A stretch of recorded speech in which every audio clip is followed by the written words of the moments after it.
Hi, I'm Rich Wynn. And I'm Rebecca Nixon, and this is the PropTech Growth Podcast. Every episode, we interview an expert in the PropTech startup space, gathering their advice and expertise to help you run a successful PropTech business. I'm the Portable PropTech CMO, and I help PropTech startups build and scale their commercial growth strategy. I'm Rich from Rich Wynn Consultancy.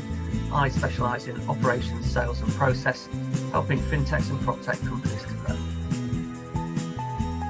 Extraordinarily, this is my sixth decade, actually, believe it or not, in the property industry. I worked in the 70s, 80s, 90s, noughties, 10s, and now 20s.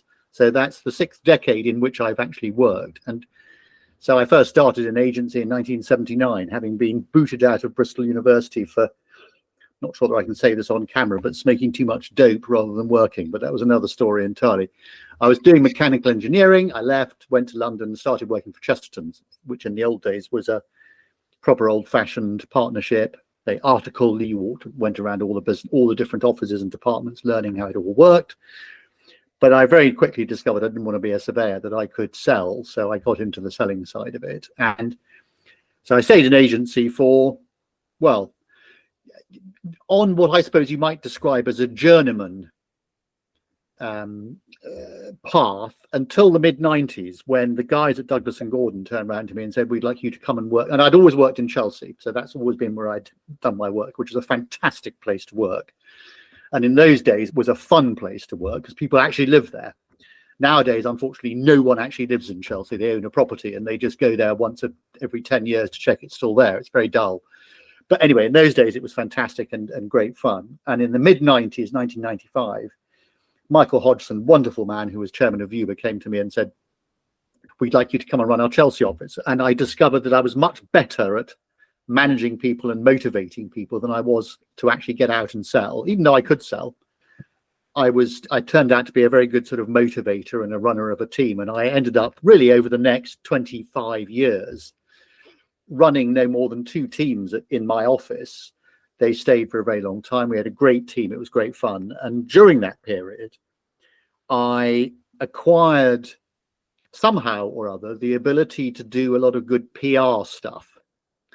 And PR is something people really don't understand. They understand it a bit better now, but back then people just thought PR, they didn't understand it, didn't think it worked. And it is the most phenomenal marketing tool. But it's a long-term marketing tool. It takes time for people to understand who you are. And I ended up writing for 10 years as the property expert in the Sunday Times. I did another 10 years as the agent provocateur in the Daily Telegraph. I now do spectator columns. I've just come literally, just before I was talking to you, I was talking to Ian Collins on Talk TV. I do all sorts of talks on Times Radio, other bits and pieces. And I love all of that sort of stuff because I tend to just call a spade rather than messing about and trying to pretend it's all great or all bad or whatever it is.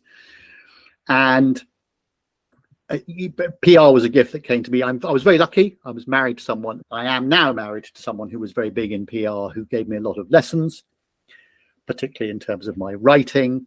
So during that period, I became a fellow of the Royal Institution of Chartered Surveyors. So I acquired a ridiculous bit of extra sort of kudos that is quite difficult to come by, because people think if you're a FRICS, you must actually know what you're talking about. And then by the time I got to the sort of mid-2000 teens or whatever, I was getting frankly quite bored of being an estate agent. I've been an estate agent for 37 years, and my wife and I came up with the idea for Viewber, which is effectively what we had been talking about as we were walking around the fields here in Dorset, which is where I'm sitting.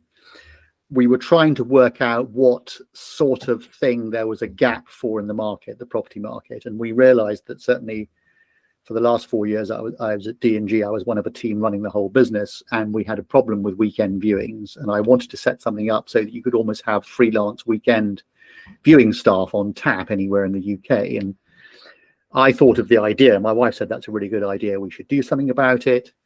I then went to talk to 1 or 2 people about it. A friend of mine, luckily with a lot more money than me, a guy called Marcus Teferranti, said, that's a really good idea. I'll do that with you. So we went and set up Viewber.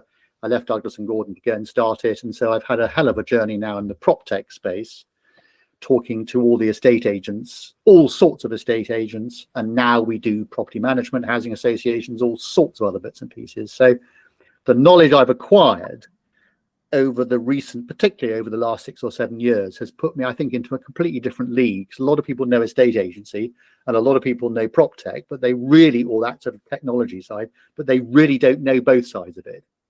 So it's been a fascinating journey for me, and that encompasses agents from the size of Savills down to one-man bands, of which there are a huge number, as you well know, and the online sector from purple bricks again to small hybrids. So it's been a fascinating journey. Oh, amazing.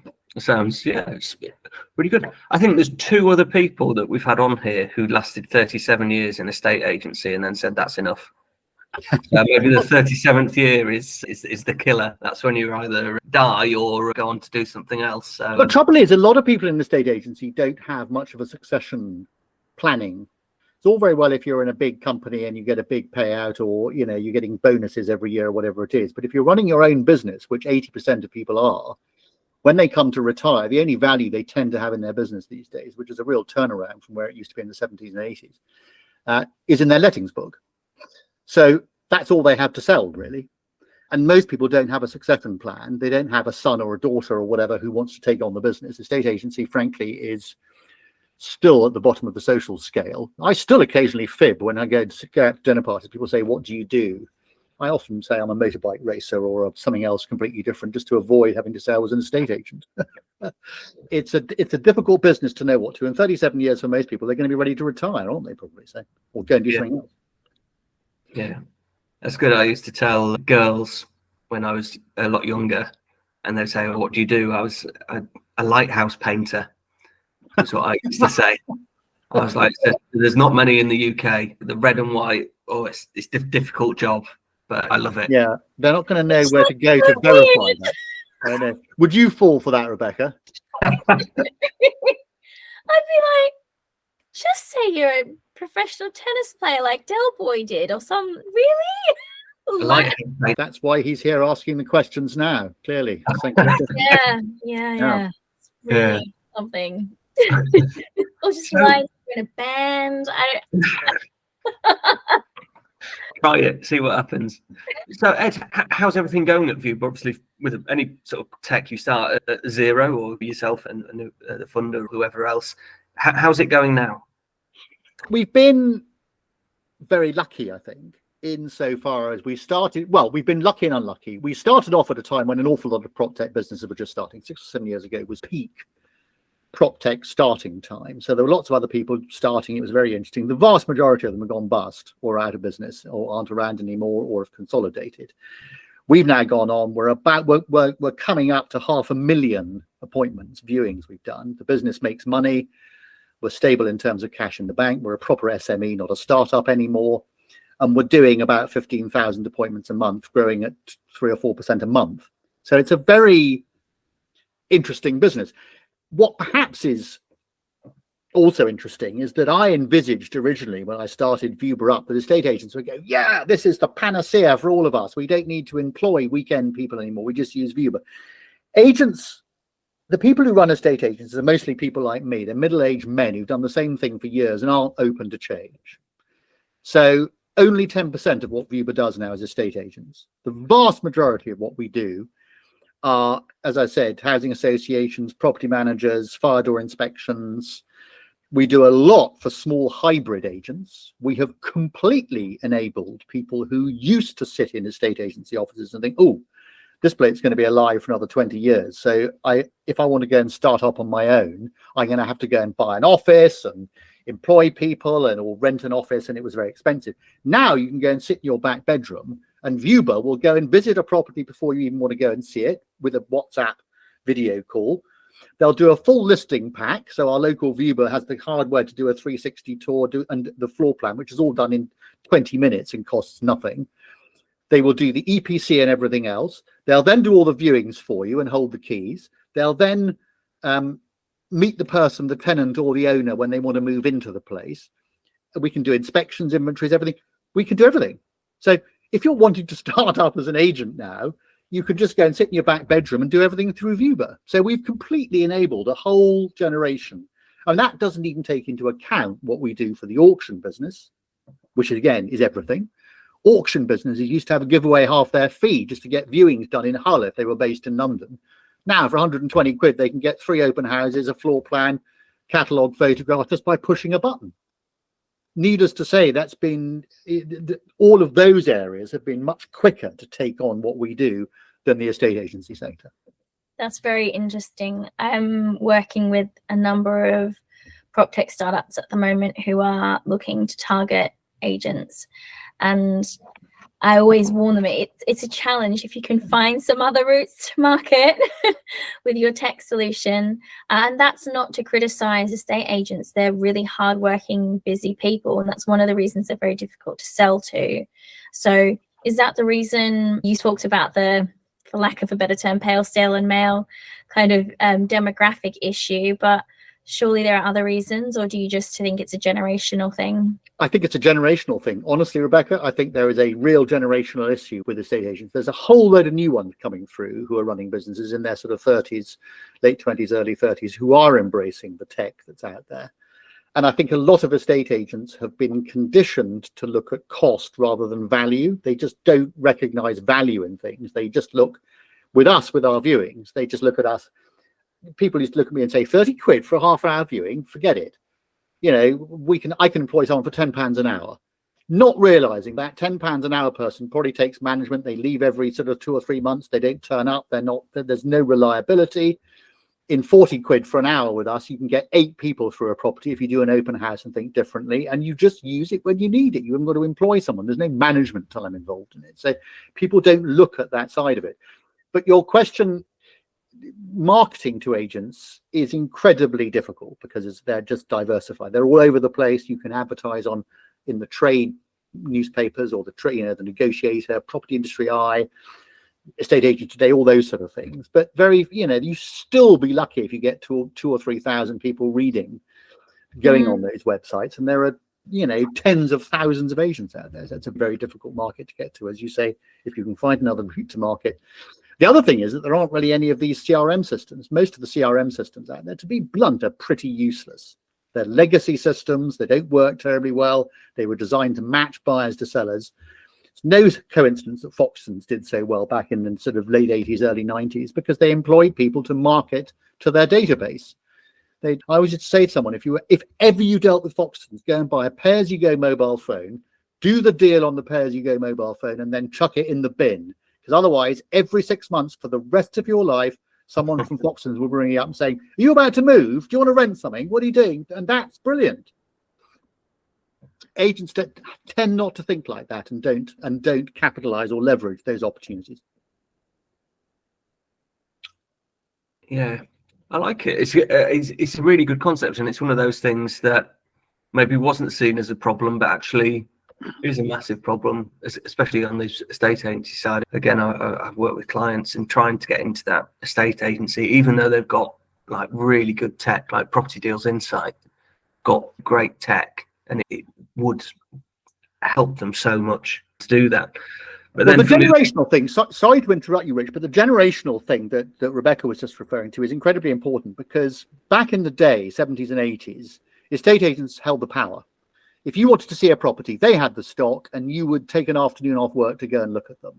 That does not happen anymore. People are used to pushing a button and getting what they want when they want it. So when you ring an estate agent now, a 25-year-old rings an estate agent and you want to go and see a property to rent, and they say, "Sorry, can you do it on Tuesday afternoon?" You go, "Sod off, mate, I'm working. Do it on Saturday when everybody else does it." That's the hole that we were trying to fill. And I think that's the difference with the new generation of people coming through, is that they are going to be much more willing to service the customers. Agents have always thought, "No, I'm being paid by the seller. I'll do what the seller wants." Nowadays, there's more realization that actually the customer is the buyer, and that's the one that you've got to focus on to a much larger extent.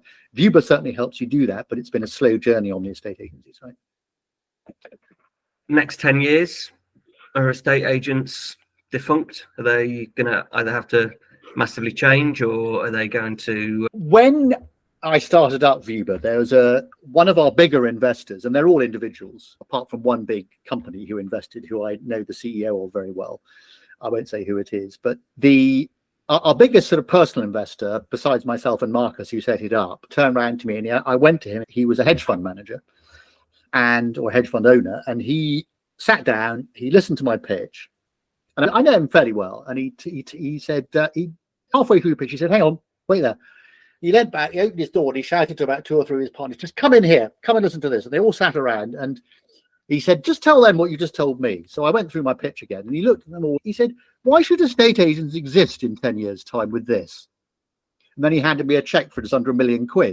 Now, the fact of the matter is, I think there's every reason to believe that what people out there in the public want is better service. And unless people start to provide it with the new generation of people coming through, all the people that are in their sort of 20s and early 30s now, by the time they're able to buy properties, they're going to want a different service level. So I think we're going to be seeing more and more of the EXP type people who look, it's a US style, they work within their own territory, and they use all the tech that's available as a backup.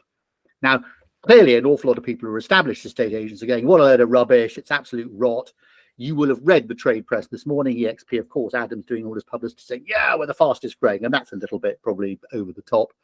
You've had problems with companies like Purple Bricks. So he's had a very good employment strategy, which is just to pick up all the people that have been pissed off with the Purple Bricks changes. But nevertheless, that is growing and becoming more entrenched. So I think that's where the change. I think estate agency will look different in 10 years' time, although it'll be more split. You'll have the people who think they deserve Savills and Knight Frank, and then you'll have the sort of boutique-y people looking after people individually. And I do think there is still room for the Purple Bricks Stripe type model. I still think there's room for that. I just don't think it's been done right up until now. Yeah, no, I agree with that. I think the people at the top have a lot to add there. Yeah, I think it's interesting. So you obviously went down the funding route rather than the bootstrapped. Any particular reason for that? Would you recommend it, not recommend it? I would strongly recommend it. I remember one of the other people that started up at the same time of us was a data mining business, not a data mining, but a data business. And every couple of months, the CEO was rushing off to his funder to try and get the next tranche of money. And it was just a constant battle. So ideally, clearly, to have it funded is a good idea. And bootstrapping it, some people, again, don't have a choice. They don't have the ability to go out and raise some money. So I'm not denigrating either. But certainly from our perspective, having the money in the bank, and actually, frankly, still having most of that money in the bank is a great reassurance. If I was based in California and San Francisco, West Coast US, I would have spent all the money within the first 6 months chasing market share and probably wouldn't be sitting here talking to you. So I think funding with a bootstrap mentality is probably the best combination that I can think of. Yeah, that's good. Rebecca? Yeah, I'd love to know a bit more about your strategy. So you said that there were some challenges selling into estate agents. What led you to, did you start with estate agents and then go, this is a bit tough, we're going to diversify? Or was there always a plan from the beginning to go into other areas of property industry? I thought estate agents would go, yeah, as I said earlier, would say, yeah, that's fantastic, let's go for it. And that we go from 0 to 100,000 appointments within 6 months. It didn't work like that. It took us 3 months to do our first 100. I was very lucky in that I had a significant profile within the industry before I even started Viewber, so that I could parlay that PR profile into articles, columns, pieces. It gave me access to people's offices. It gave me the ability to do a tour with Richard Rawlings. He asked me to go along on a tour of his when he was doing one of his training tours. There were all sorts of sort of actions that I was able to pursue, which I wouldn't have had if I didn't have my profile. Frankly, the idea of doing what I did without having my profile just fills me with horror. It must be very tough for a lot of people starting off in PropTech. Yeah. So when you diversified into these other routes to market, how did you go about making a decision about where you were going to go and how you were going to grow? Because I'm just thinking, as the PropTech, that's going to need editing. The PropTech Growth podcast, we talk a lot about how to grow your PropTech business, and I'd really love to hear just a little bit more about how you went about that strategically. Strategically, we went about it without spending a lot of money on it. And I think the mistake, we've been very unlucky. I talked earlier on a little bit about how we were lucky to start when lots of other PropTech businesses. We were unlucky in that we had to close twice during COVID. And we've had the Truss Kwarteng Tea Party last year, which gave everyone a hell of a shock and stopped everything dead in its tracks for a few months. So we have had great difficulties from that perspective. We could be 3 years ahead of where we are now. And I think the things we've learned, build a database of people who at least have heard of you. So the downside was that we found estate agents weren't particularly interested in what we do, but we did get a lot of inquiries. And we saw that a lot of people were coming to look at what Viewber does from all sorts of other industries. So to start with, we looked at these industries, so we could see there were people from housing associations looking, and from the social sector looking at what we were doing on our websites. With, you know, these days you can put markers on your website and see who's visiting. So we thought, let's employ a couple of consultants within those industries to talk to the industries and work out whether there is a niche and an opening for us. And that was quite successful.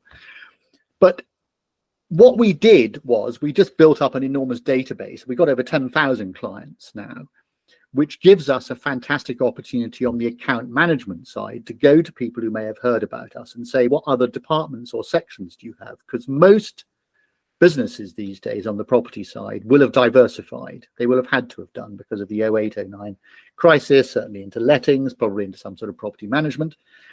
And if there's one thing I've learned, it's that the account management side of things needs to be beefed up, to my mind, more substantially than a new sales side.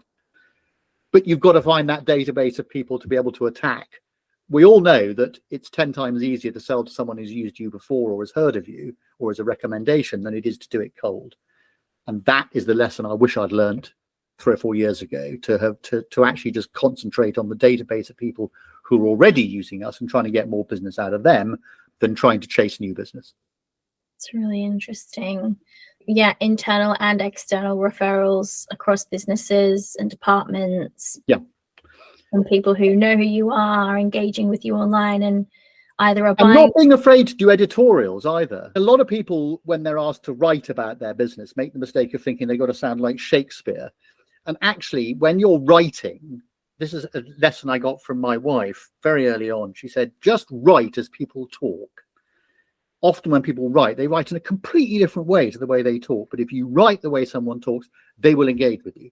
So I found doing editorials, offering to do editorials, for instance, in the HMO sector, Inside Housing, News on the Block, these sort of publications, you go and write about what you do without blatantly selling, but making it very clear that you can provide an answer to the problem you're writing about as well. So it's a fascinating business to try and work out. I can understand why you do what you do. It's great fun trying to do it. And I like to think that I've had the brain to be able to go and winkle around and find out the best ways of turning the stone over and seeing what's underneath. It's been a fascinating journey. I think it's interesting that writing as you speak, because I write as I speak and then change it. But it's very important to read what you've just written, because so many people use far too many words as well. They may talk as they speak, but they might talk with too many words. So when you go back over it, just read it, make sure you read it. And people use the word that too often as an example, and they use terrible expressions like reach out. You know, if any of the people who work at Viewber use the expression reach out, I'll just stop them and say, no, it's get in touch with, ring, email, not reach out. It's horrible. You know, that, and there are several expressions like this that people use, which are instant turn-offs for people when they're reading something. So read it, and that's where you can alter it. So what I've found myself doing is I will go into like my personal Zoom room, record, and then just talk about what I want to say. And you've obviously got the subtitle bit underneath, and then it saves as a video, but it also saves as the copy. And so I then go into there and then edit it like that. Not that I do a great deal of that, but I have done it before. And for me, that works a bit different. Maybe I'm on the spectrum or something where I need to do something. Well, clearly, like Rich, clearly, but that is brilliant. I haven't heard of that before. Obviously, you can pick this thing up and talk into it, but that's very different. So I think that's brilliant. Very good. So how, if I wanted to be a Viewber, how does it work? Because it's interesting me around the sort of people can just go and, because they're not employed by you. So are they contractors? Is that IR35 an issue for you for some people, or how does it work? No, we don't have IR35 issues. We haven't had IR35 issues. We've been tested on it. And the issue from our point of view is that It's manifold, but we don't provide a principal income for people. And also, when a Viewber becomes a Viewber member with us, we don't guarantee to offer them any work, and they don't guarantee to be able to provide the work for us. So there's no guarantee of work there at all. So, and we have been tested. We have gone to court over it, and we have been found not wanting, if I can put it like that. Also, of course, you've had the recent issues with Deliveroo, where they've been told, yes, you can keep your people as contractors. So that's been a pretty powerful piece of sort of legislation, really. So it's, yeah, I don't think we have any issues from that point of view. And again, why shouldn't we be offering? The average age of our people is about 53. The majority of them, there are more women than men. A very large number of them have property experience. Why the hell shouldn't people be able to go and add a bit of extra income to their, if they want to? And the average distance people travel to show a property or to do an inspection for us is less than 3 miles. That's very green. You don't have people traveling across the countryside. We're carbon neutral, so we have the ability to turn around and say, actually, we're just saving money and time and CO2 for people. So it makes sense on so many levels. And to have local people doing work locally, when you go along and talk to them about this house or this flat, whatever it is, they know where the local hospital is and where the local train station is and which buses run and all that. So again, I'm not denigrating estate agents when they do it, but one other fairly interesting piece of testing we did very early on was we asked a lot of people who'd recently bought a property whether they'd rather be shown by someone who worked for the estate agency or whether they just wanted to be let in and just be able to look around the place. And over 4/5, so 81% of people said they would much rather not be shown around by someone who's trying to sell them something. And so it just works on so many levels. Yeah. Yeah, I like that. That's good. It's good because that was one of the things that I was thinking about before the podcast, how it worked. But yeah, I like that. It's good. We ended up buying this house because when we showed up, the estate agent was not a seller. He was just chilling out. He was great. And we came in and the lady who owned the house was having a garage sale. And the people who showed us around the house were her neighbours. And they were just like, oh, yeah, and there's this and there's that. And we do things at the village hall. And no, there is no pub, but there's all of these things. And we got an introduction to the community. We learned where all the local facilities were, who could help you with what, who's an electrician, who's a builder, who's this, who's that, within 15 minutes of arriving at the house. And that warmth, that local connection is really what sold us on it more than anything else. I think one thing you've got to bear in mind, if you look back, and Rich, I'm sure you will both remember when Countrywide were going through some problems, they used to issue their figures, and 40%, for every pound they earned from property commission, they earned 41p from selling services to buyers. So mortgages, insurance, conveyancing services, all this sort of stuff.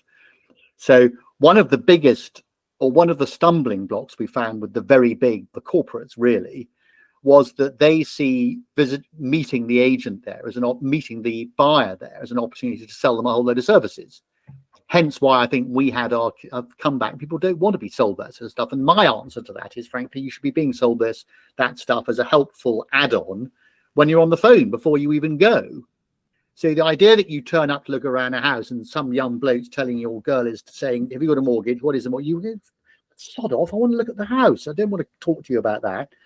So, but that was the reason that a lot of people originally didn't want Viewber to be going around. And they did try and turn out. They said to us, oh, can your Viewber give them a card from this company or that company? And of course we could do any of that. We could have our dashboard. Our dashboard is visited by tens of thousands of people every day. And we could put advertising things on that. We don't want to monetize any of that these days because we want to be a completely straight down the line service. It's all about quality for us. But that certainly the corporate mentality and selling people services was definitely and worth mentioning, Rebecca, because you were talking about barriers to entry for some tech businesses. That's really interesting. I would love to compare the conversion rate on viewings for Viewber versus a typical high street You agent? don't have to ask Sandra Thompson, I think it is, from Ludlow, not I can't remember his surname, Alex, anyway, from who's the MD of, terrible, I shouldn't have forgotten that, it's an age thing. MD of Ludlow Thompson, there's a testimony on our website. He said the offers come in from Viewbers at the same rate they do from the negotiators. So there is no difference. But again, a lot of people who talk to, no, I don't want some local person who's never seen. There's no such thing. We've done thick end of 500,000 viewings now with 2,500 viewers nationally. You can do the maths to see how many viewings they've done each. They've done loads. They know what they're doing. These are not some sort of local policeman that you just. Chris Watkin was difficult for a bit because he kept flipping, saying his answer to people was saying, why wouldn't you want a local policeman showing your property? And of course, people were going, well, I don't want a local policeman showing my property to earn a few quid. And that's not what Viewber's about. So comments like that haven't been overly helpful if you're watching this, Chris. That's good. That's nothing I haven't said to his face, by the way. So I'm, yeah, no doubt. No doubt. So, just from your perspective, for you, I know we touched on having a voice in the industry and things like that. I think you started in Chelsea, or were you around London for most of your career? Yeah, I was around Chelsea for my entire career, from start to finish. And so, do you feel that being in the London area and more affluent places helps you then when you want to go and do? Obviously, you've got your reputation, I get that, but does being in the London area and obviously networking and knowing probably most of the agents in London or higher people, has that helped? As in, is it going to be harder for? Well, yeah, that's a very valid question. Again, it speaks to Rebecca's question earlier about how do you get to people. The mistake I made initially was talking to all those owners of businesses, saying how marvelous, this is what I'm doing, this is Viewber, can we help? And actually, people who are running businesses like that, I'm not saying they lose interest, but at that time, and probably still now, they're probably getting 20 calls a week from people trying to sell, if not more, on email saying, can you do this, can you do that? And so it definitely helped for me because of my reputation to get in and talk to people. And I learned very quickly that I wanted to say to them, right, I'm not interested in talking to you any further. Who do I need to talk to who actually is on the ops side? And the quicker you can get down to the ops people and the people on the ground, the better. So it's a yes and no answer to your question, Rich. It definitely helped. It certainly helped outside London. My reputation certainly helped me, which is odd, but it definitely helped me get into the sort of headquarters of LSL countrywide, Connells, to Michael and Kenny Bruce and these sort of people, because they knew who I was. So it really helped to get in and talk to them when I probably wouldn't have been able to do that had I just been Joe Average. Not that there's anything wrong with being Joe Average. I just happened to be around longer doing it. That's all. Yeah, no, that's interesting. Right there. Rebecca, have you got any questions? Yeah, I just want to know what's on the horizon for Viewber. What's coming up? What's exciting? What's new? What's different? We've got some very exciting conversations going on with councils about, because the biggest change for a lot of people have been these fire door inspections. And as you well know now, if you've got a building over 11 meters, you have to have them inspected quarterly and an annual certification.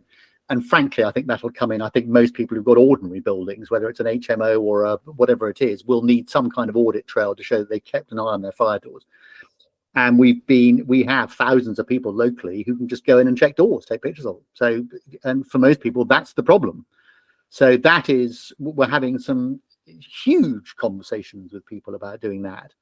So that is a hugely strong growth area and very exciting. And the other issue for us is HMOs. People rentals obviously have got more and more difficult, and the supply has got tighter and tighter for all the reasons we know about. So HMOs have been rising and rising in not popularity is the wrong word, but there are more and more of them about. Properties being divided up into individual rooms. And again, from a compliance perspective, there's a much bigger need to keep an eye on them, check the doors and check the properties and all this sort of stuff. So that's a very big growth area for us. What's on the horizon? I don't know. I'm 63. I don't want to be doing this the rest of my life. I think there are loads of opportunities for people who are trying to build software platforms or end-to-end services. I think Viewber has a unique place for people. We've had endless conversations with people saying, oh, we want to buy you, we want to do this, we think we can do this with you, we can scale you. Ours is a massively potentially scalable business, which we've had marketing issues in terms of just not wanting to spend all our money to try and go into one area. So that scaling has been slower for us.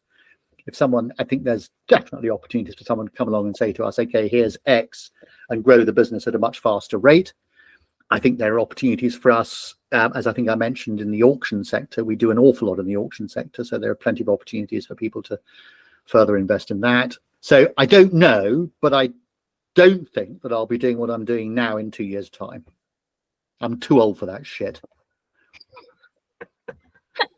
I hear myself saying that every day. Yeah, and in my case, it's true. Oh, that's awesome. Brilliant. Thank you so much for giving up your time and telling us about Viewber and yourself. Thanks for joining us on the PropTech Growth Podcast. To learn more, you can find us on LinkedIn or email proptechpodcast@icloud.com. See you next time.